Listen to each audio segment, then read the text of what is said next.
పాత మొబైల్ ఫోన్లను కొని సైబర్ మోసాలకు పాల్పడుతున్న ముఠాను ఆదిలాబాద్ జిల్లా పోలీసులు గుట్టురట్టు చేశారు. పాత ఇనుప సామాన్లు, స్టీల్ సామాన్ల ముసుగులో పాత ఫోన్లను కొని సైబర్ నేరాలకు పాల్పడుతున్న వారిని పోలీసులు అరెస్ట్ చేశారు. బీహార్కు చెందిన 6 నిందితులు ముఠాగా ఏర్పడి దేశవ్యాప్తంగా సైబర్ నేరాలకు పాల్పడుతున్నట్లు పోలీసులు గుర్తించారు. దీనిలో భాగంగా తబ్రాక్ అనే వ్యక్తి గ్యాంగ్ లీడర్ గా కొనసాగుతూ 5 వ్యక్తులను బైక్లపై పంపుతూ పాత సెల్ ఫోన్లు కొనుగోలు చేయిస్తున్నాడు.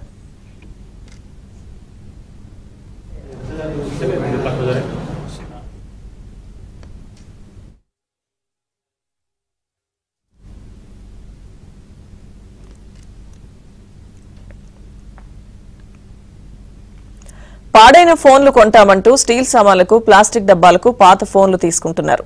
మొబైల్ ఫోన్లు, సిమ్ కార్డులు, బ్యాటరీలను సేకరిస్తున్నారు. ఈ ఫోన్లు, సిమ్ కార్డుల ద్వారా తబ్రాక్, అతని అనుచరులు దేశవ్యాప్తంగా ఉన్న ప్రజలకు బ్యాంక్ అధికారులమని, ఉద్యోగాలు ఇప్పిస్తామని, లాటరీ గెలిచారని ఫోన్ చేస్తూ మోసాలు చేస్తున్నారు. తెలంగాణలో 2125 ఫోన్లతో భారీ కుట్రకు ప్లాన్ చేశారు.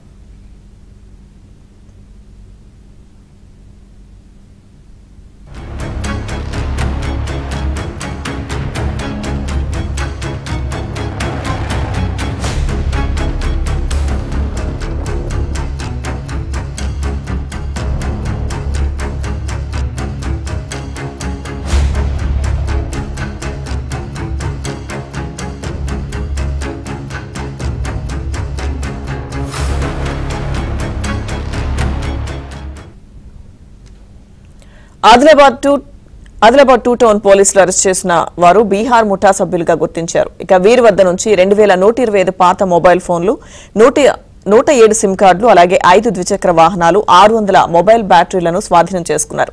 ఈ ముఠా కర్ణాటకలో దాదాపు 10 నుంచి 12,000 వరకు మొబైల్ ఫోన్లను సేకరించి వాటి ద్వారా సైబర్ నేరాలకు పాల్పడినట్లు ఎస్పీ అఖిల్ మహాజన్ తెలిపారు. బైక్లపై తిరుగుతూ పాత ఫోన్లు కొనుగోలు చేస్తామని ఎవరైనా వస్తే వారి సమాచారం పోలీసులకు ఇవ్వాలని ఎస్పీ విజ్ఞప్తి చేశారు.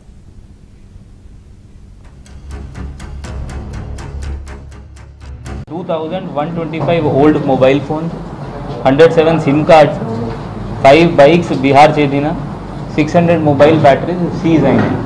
ఈ కేసు అంటే ఏంటి అంటే, ఇప్పుడు బీహార్ నుండి 5 మంది వచ్చి ఇక్కడ ఒక A1 వాళ్ళ ఇక్కడ పంపించారు. వాళ్ళందరికీ ఇక్కడ వచ్చి వీళ్ళు మొబైల్ ఫోన్స్ ఎవరైనా ఊరు పోయి పాత ఫోన్స్ ఎవరి దగ్గర ఉంటే నడవట్లేదు వాళ్ళకి చిన్న టిఫిన్ బాక్స్ ఇచ్చి 50 రూపీస్లో, అంటే 50 రూపీస్ టిఫిన్ బాక్స్ వాళ్ళకి ఈ ఫోన్ ప్లేస్లో ఇస్తున్నారు. ఈ ఫోన్స్కి వీళ్ళు ఏం చేస్తున్నారు అంటే, ఇట్లా అన్నీ గ్యాదర్ చేసి మళ్ళీ ఒక బీహార్లో ఒక చెందిన పర్సన్కి ఇస్తున్నారు.